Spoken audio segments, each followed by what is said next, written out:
For Muslim women, a headscarf or hijab is a visible sign of their faith and identity, and whether to wear one or not is a big topic of discussion. So in this episode, I'm going to be talking a little bit about the reasons why Muslim women cover themselves. I want to start off with the history of the veil. Scarves and veils of different colors and shapes used to be customary in countless cultures long before Islam came into being in the 7th century in the Arabian Peninsula. So to this day, head coverings play a large role in many religions, including Orthodox Judaism and Catholicism. You know, the nuns cover their heads as well. Now, since the 7th century, Islam has grown to one of the major religions in the world and has spread throughout the Middle East, Africa, Central Asia, and to many different societies around the Arabian Sea.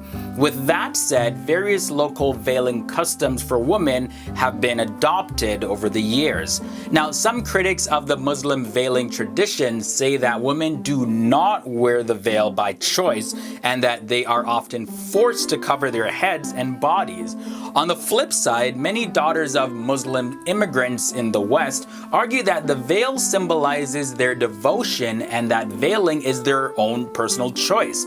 They say that it's really all about their religious identity and self-expression. Now let's take a look at the different types of headscarves and coverings just so that you guys know the difference if you don't already. Let's look at the hijab. Now this is one name for a variety of similar headscarves. These veils consist of 1 or 2 scarves and cover the head and neck only. The niqab covers the entire body, the whole head, and the face. However, an opening is left for the eyes. Although these veils are very popular across the Muslim world, they're most common in Arab states in the Persian Gulf. And finally, we look at the burqa. So the burqa is a full body veil. The entire face and body are completely covered. And there's a mesh screen over where their eyes are where you can see through. And it's most commonly worn in Afghanistan and Pakistan. So the big question is, to veil or not to veil? So the tradition of veiling has been influenced by different religious interpretations as well as by politics. Muslim religious writings are often not fully clear in answering the question of whether women covering themselves in these ways are mandatory. Now, various statements in the Quran make references to Muhammad's wives veiling, but it's debatable whether these statements refer just to his wives or to all Muslim women in general. Many Muslim women say that the hijab not only promotes modesty, but also prevents the objectification of women that happens in Western society. They say that the hijab helps force onlookers to take their focus off of their physical appearance and focus on a woman's intellect alone. And there are many others who feel that wearing the hijab has also protected them from focusing on their body weight or their appearance in comparison to other female friends that they may have. Wearing the hijab sends the message of, I'm Muslim and I have a presence here. Now, the most common misconceptions about Muslim women seem to be that they are oppressed and that their religion sees them as inferior to men. For instance, the former French president Nicolas Sarkozy referred to the burqa as a sign of subservience, a sign of lowering. And of course, many Muslim women disagree with this because they say that if there are women who are oppressed, it's because of the people and the culture around them, not specifically Islam. The question again is, do Muslim women have to cover up with a hijab, burqa, or niqab based on Islam? Well, the short answer is no. It's really up to one's own religious convictions because, as stated before, depending on the culture and society a woman lives in, the method and the style of veiling changes with that. We'll be exploring 10 facts about the expectations of modesty in Islam. In Islam, the way a body is presented is connected to the concept of honor, dignity, and privacy. So let's start with talking about modesty at a historical glance. Muslims in their first century at first were relaxed about female dress. When the son of a prominent companion of the Prophet asked his wife Aisha bint Salah to veil her face, she answered, "Since the Almighty hath put on me the stamp of beauty, it is my wish that the public should view the beauty and thereby recognize his grace unto them. On no account, therefore, will I veil myself." Later on, as Islam reached other lands, regional practices, including the covering of the faces of women, were adopted by early Muslims. Today, the most familiar form of covering is known as the hijab. Interestingly, the hijab, in the same sense of veiling, can also be achieved by hanging a curtain or placing a screen between women and men to allow them to speak to each other without having to cover. Next, we'll be looking at general rules on modesty. So, the Quran gives general rules which may help in understanding how to interpret dress and other rules in modern times. Surah 7, Ayah 26 says, "O ye children of Adam, we have bestowed clothing upon you to cover your shame, as well as to be an adornment to you. But the dress of righteousness, that is best. Such are among the signs of Allah that they may receive admonition." So basically what this is saying is that clothing does not have to be drab or boring. It is all right for both sexes to use clothing to enhance beauty as well as to cover nakedness. The most important thing is to be modest and righteous. Alright, so fact number 8 takes us to looking at men and modesty. So Surah 24, Ayah 30 says, "Say to the believing men that they should lower their gaze and guard their modesty. That will make for greater purity for them, and Allah is well acquainted with all that they do." Now, both men and women are commanded to lower their gazes and guard their modesty. However, men in particular are instructed to avoid the temptation of staring at women in order to remain pure of mind. Moving on to women and modesty, there are a lot more regulations here. So some Muslim women wear full body garments that only expose their eyes. Some cover every part of the body except their face and hands. And some believe only their hair or their cleavage is compulsory to hide. And others do not observe any special dress rules. In the Quran, Surah 24, Ayah 3 mentions that, "And say to the believing women that they should lower their gaze and guard their modesty, that they should not display their beauty and ornaments, except what must ordinarily appear thereof, that they should draw their veils over their bosoms and not display their beauty except to their husbands," and a list of relatives, "or small children, household servants, and that they should not strike their feet in order to draw attention to their hidden ornament. And O ye believers, turn ye all together towards Allah that ye may attain bliss." So I know that was quite a long passage, so we're gonna break that down a bit. Muslim women are required to observe the hijab in front of any man they could theoretically marry. The most basic interpretation of guard their modesty is to cover the private parts, which includes the chest for women. And when we're talking about zina, ornaments, it is another word with numerous meanings. It has been interpreted to mean body parts, beauty, fine clothes, or literal ornaments like jewelry. If we're looking at the jewelry interpretation, this is supported by the instruction of women not to stamp their feet to draw attention to themselves, as it used to be the practice among Arabian women to wear ankle chains to attract men. Now, the phrase "what must ordinarily appear thereof" has been interpreted in many different ways. A popular interpretation of this phrase is that women should only show the body parts that are necessary for day-to-day tasks. This is usually taken to be the face and the hands. However, some scholars do recommend hiding every part of the body but the eyes. The style of burqa worn by some women even hides the eyes. Muslims who oppose full concealment say that if Allah wanted women to hide their entire bodies, there would have been no need to tell Muslim men to lower their gaze. Which is a really interesting point, so I want to know how you feel about this.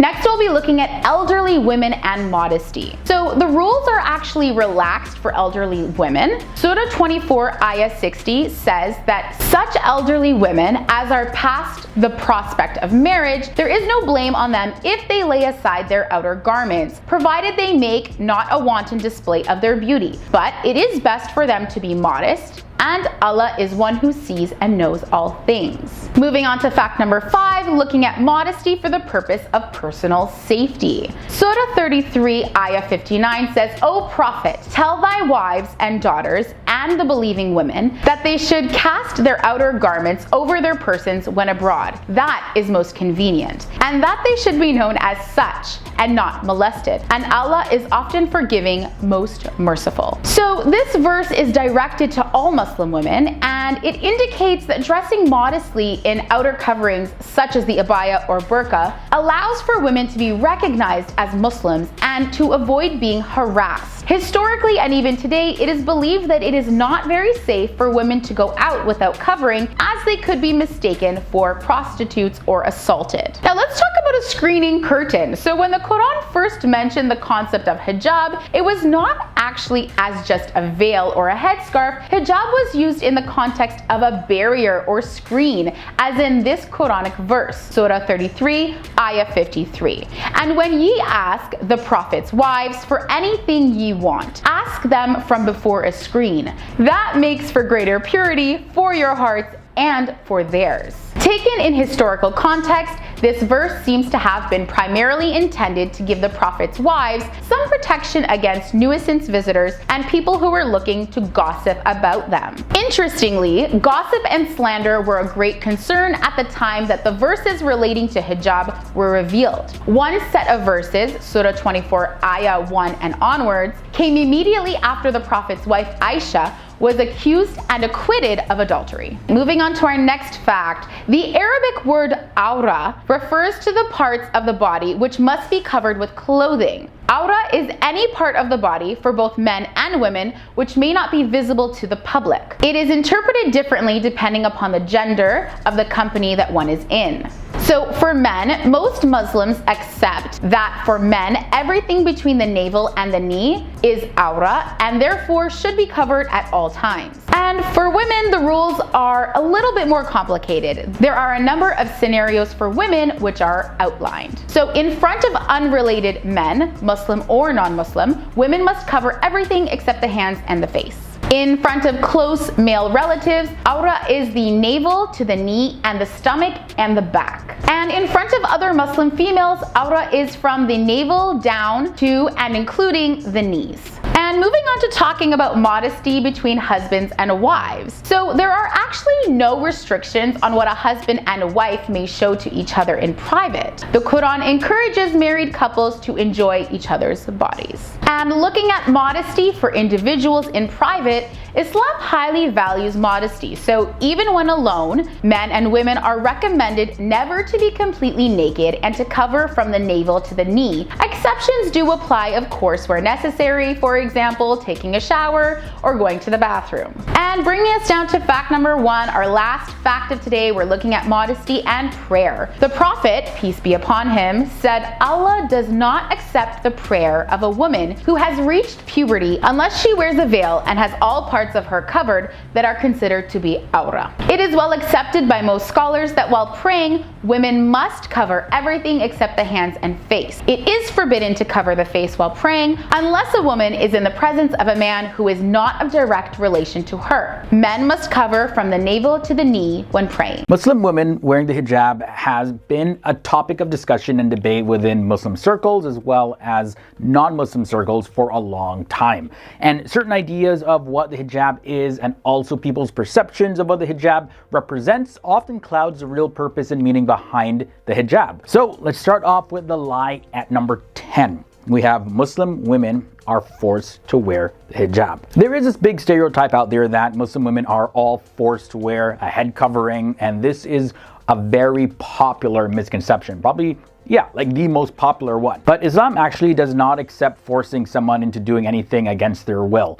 In the religion of Islam, women have the choice to wear the hijab, and it is no one's decision other than her own. Muslims revert to the verses of the Quran as well as the Hadith, and nowhere does it say in either of those sources that a man must make the decision for the woman to wear a hijab. The lie number 9 is hijab is only a head covering. There's a large number of Muslim women in certain countries who wear only a headscarf, but this actually doesn't fulfill the meaning of hijab. Hijab is an Arabic word meaning barrier or partition. It can also be translated into the word veil. And also in Arabic, the headscarf is called khimar, and the plural for it is kumur, and it has been used in the Quran specifically itself, and it states, and do not display their beauty except what is apparent, and they should place their kumar over their bosoms. And that's taken from the Quran, Surah 24, verses 31. So the hijab is to cover the private parts of the body. Therefore, some scholars view that all parts of a person's body must be covered with a veil, and this is to be done so that people cannot recognize any private part on his or her body. So this type of covering is the hijab and not just the headscarf. Moving on to number 8, hijab is only for women. This is another big one, guys.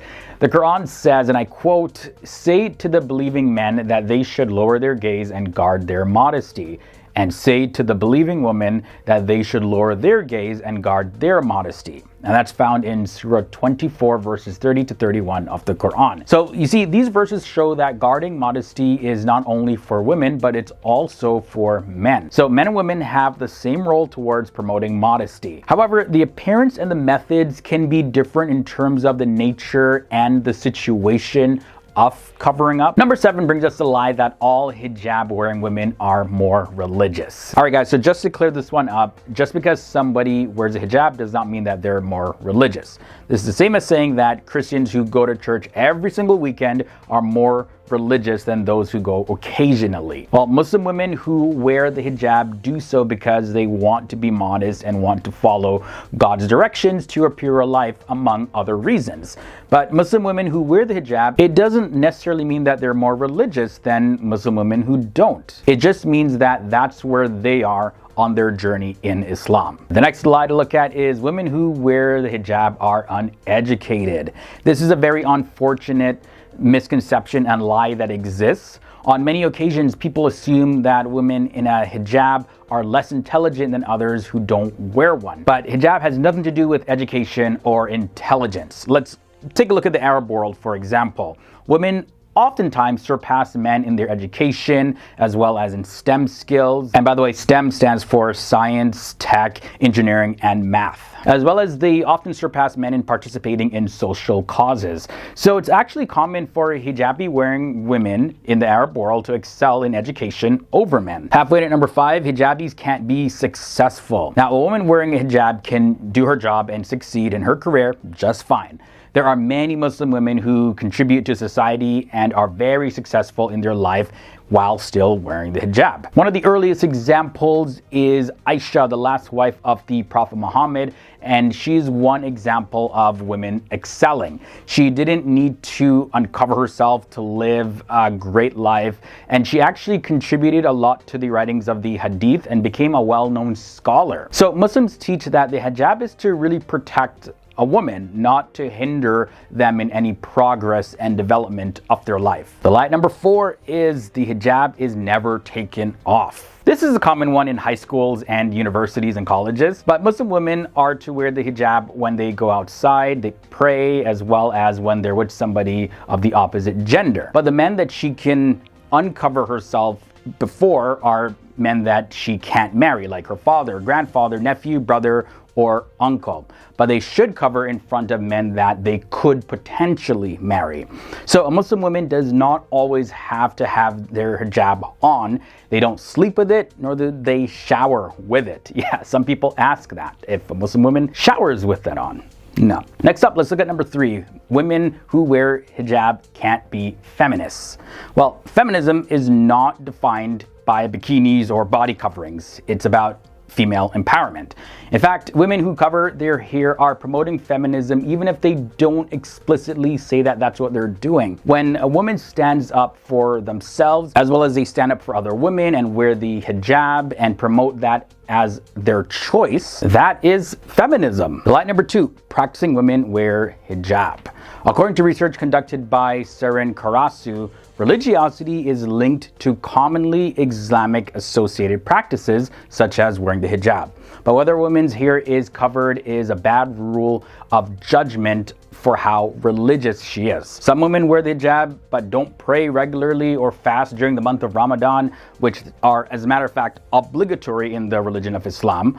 On the other hand, there are many Muslim women who don't cover their hair but pray regularly and fast during the month of Ramadan. According to the blog muslimgirl.com, Islam, Shireen Izoli, outlined her view that while the hijab is indeed a woman's obligation in Islam, it is not a pillar of Islam. And finally, let's end off with number 1. The hijab oppresses women. The idea that wearing a headscarf is oppressive in and of itself ignores the reasoning of the person who wears it. Third wave feminism holds that women should get to choose what practices are best for them. And it does not say that uncovered heads, it's more of a sign of liberation of women, and that's what it should look like. That's not what feminism says. And around the world, we see secular governments, and this also includes Muslim majority countries, they've tried to force women in certain ways to uncover their heads to attend school or to hold public office or even to just walk down the streets. There's many examples of this.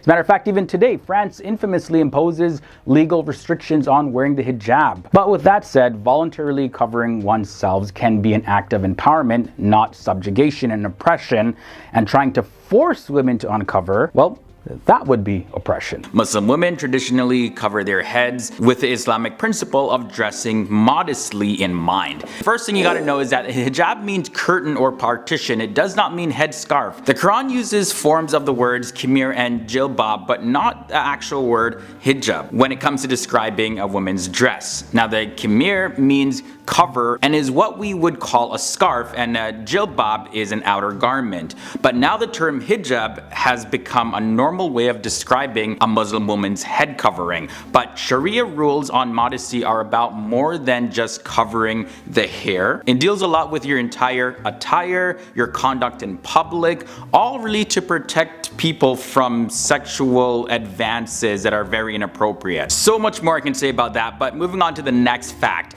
There are many different forms of hijab. The hijab comes in many different shapes, and there's some that cover parts of your face, some that cover other parts of the body as well. So hijabs aren't just one style. A woman has options based on her preference. But it's not just women that this applies to. Did you know that hijab also applies to men as well? Because the overarching meaning of hijab is to live one's life modestly, the hijab also applies to men. So while not as well known outside of the Muslim community, men also really strive to wear the hijab both physically as well as mentally. So who can Muslims take off the hijab for? Well, the hijab can really only be taken off in front of family members of a woman, and a Muslim woman wearing the hijab will usually not show her hair to any man that's not related to her by blood. Now, in countries like Saudi Arabia and Iran, Muslim women are actually compelled by law to wear the hijab. Other countries, both in Europe as well as in the Muslim world, on the flip side, have passed laws banning some or all types of the hijab in public or in certain types of places. So there's like a complete polarity when it comes to the hijab based on the country that you're in. But nevertheless, women who wear the hijab, they really have started to find a lot more of their strength. And now there's even this term called hijab that goes around. That's really a term for women who wear the hijab, but it's not like an official term or anything, so you won't find it in the dictionary. Also, hijabs are not worn all the time. Usually the hijab is taken off at home or when hanging out in places where it's like for sure just women only there. And the main thing is that the hijab is worn in front of men who women are not closely related to, like I mentioned earlier. And it's not just Muslim women that cover their hair. In some branches of Judaism and Christianity, women and men also cover their hair. Just look at nuns, the Amish people, Sikhs, and you'll also find this in other religions as well. So it's not really accurate to say that hijab only applied to Muslims. It's not just a Muslim thing. You'll find it everywhere. And the final thing I want to share is that if you look at history, when we look at the pre-Islamic societies, like really before Islam really took the hijab as a faith accessory, the veil was actually representing of an upper class status. So for example, in Mediterranean societies, women would wear veils to show that they were wealthy. However, prostitutes and slaves, they were not allowed to wear the veil at all. There's also similar rules that applied to Greek and Persian societies as well. The hijab or head covering can be worn by many women, including Muslim, Christian, Hindu, or Jewish women, for example.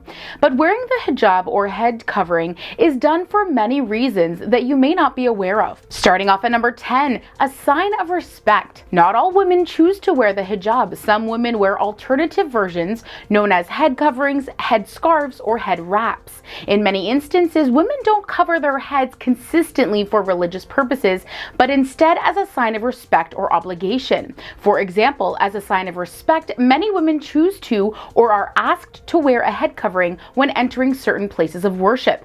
I personally have worn a head covering on multiple occasions when visiting a variety of places of worship in my travels to various countries. Even my late grandmother would wear a headscarf as a sign of respect whenever she went to church service. In other cases, when traveling to a country where it is the law for women to cover, a visiting woman would certainly cover as a sign of respect to the local culture, but also due to the obligation of the local laws. Up next, we have asserting an identity.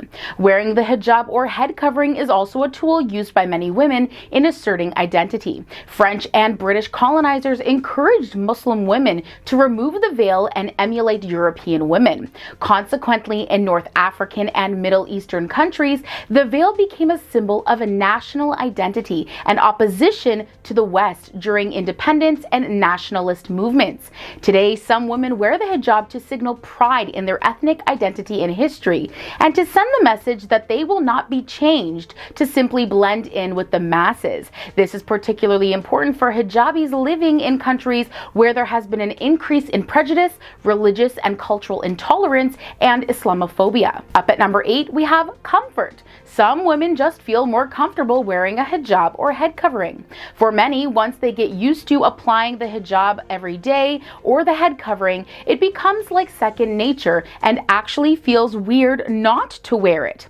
Being that the act of head covering is often associated with modesty and feelings of safety in a public setting, it also makes sense that wearing the hijab or head covering would add to a woman feeling more comfortable, especially around men she is not related to. And some people would be surprised, but wearing the hijab is actually connected to confidence. For many women, wearing the hijab or head covering gives a boost of confidence. Just like some women feel their best when they're wearing their favorite shade of lipstick, some women also feel a sense of confidence in wearing the perfectly paired hijab or headscarf with their outfit.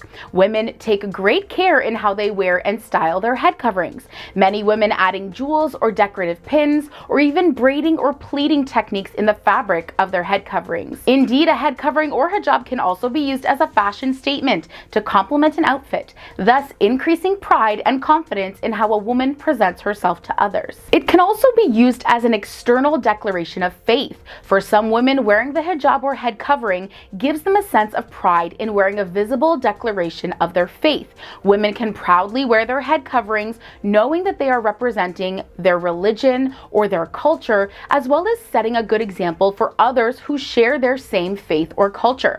It can also be used to indicate that one's faith is an integral part of their identity within a community or group of people with common beliefs, values, and spiritual practices. Up at number 5, the halfway point today, we have the matter of convenience. For some women, the hijab or head covering is also a tool of convenience. For many women, the stress of having to style their hair and makeup every day is not realistic or manageable depending on their day-to-day obligations. Imagine having to run to the store after a long day of cleaning, cooking, and caring for children. Rather than having to style one's hair just to look presentable in public, a woman can easily throw on her head covering and go about her business. For religious women, it can also be seen as a convenience because Muslim women, for example, must wear a hijab when praying. Since Muslims pray frequently throughout the day, it is much more simple for women during prayer time if they are already wearing their hijab in their daily life. Up next, we have the feeling of protection or being protected. The hijab or head covering is universally recognized as a symbol that the wearer is likely a woman of faith and modesty, meaning that men can expect that a woman who covers will also hold herself highly accountable to her faith and commandments. It is a very clear sign to men that the wearer is not interested in being chatted up, harassed, or approached with advances. Of course, it is also understood that a woman's behavior must send the same message to back up the statement of wearing the hijab. And at number 3, we have the statement of feminism and female empowerment. In a world where a woman's beauty is often sold as a commodity used to sell everything from burgers to cars, choosing to cover oneself can surprisingly be seen as an act of rebellion. Many women choose to wear the hijab or head covering as an act of empowerment and taking back control of who they choose to share their beauty with. It also forces people to recognize them for their knowledge, skills, and abilities rather than their beauty, making a woman's character the quality of focus rather than their perceived sexual attractiveness. And of course, we have the reason of modesty. In many cases, women wear the hijab or cover their heads to shield the beauty of their hair, which in turn helps reduce the temptation and advances of others. A woman's hair can also be seen as her crown, something to be protected. By the way, wearing a hijab or hair covering is only one way of practicing modesty. Other efforts include wearing modest clothing that does not showcase the shape of the body, as well as covering the arms, legs, and chest area. Dressing modestly for many women is also a reminder in acting modestly to create a barrier between women and the opposite sex. For many women, choosing to cover their hair and bodies is a way of fighting against their own ego of the self in wanting to be appreciated or admired for their beauty. Instead of focusing on how they can be viewed as more attractive by others, women can value themselves for the beauty they contribute through who they are as a person and not how they look as a woman. And then up at number 1, the most important reason to be closer to God. For many religious women, wearing a hijab is not merely seen as a piece of cloth or head covering. It is also a command from God. So in the purest form, wearing the hijab or head covering is simply obeying God's command. Some women have described wearing the hijab as giving them a spiritual high that makes the wearer feel closer to God. Just like some may feel closer to God by wearing the symbol of the cross, the hijab also connects women with God as a physical reminder of upholding their religious values and commandments. Many women who cover talk about it as a way of demonstrating their submission to God and use it as a constant reminder to hold fast to religious beliefs such as being modest, honest, and generous.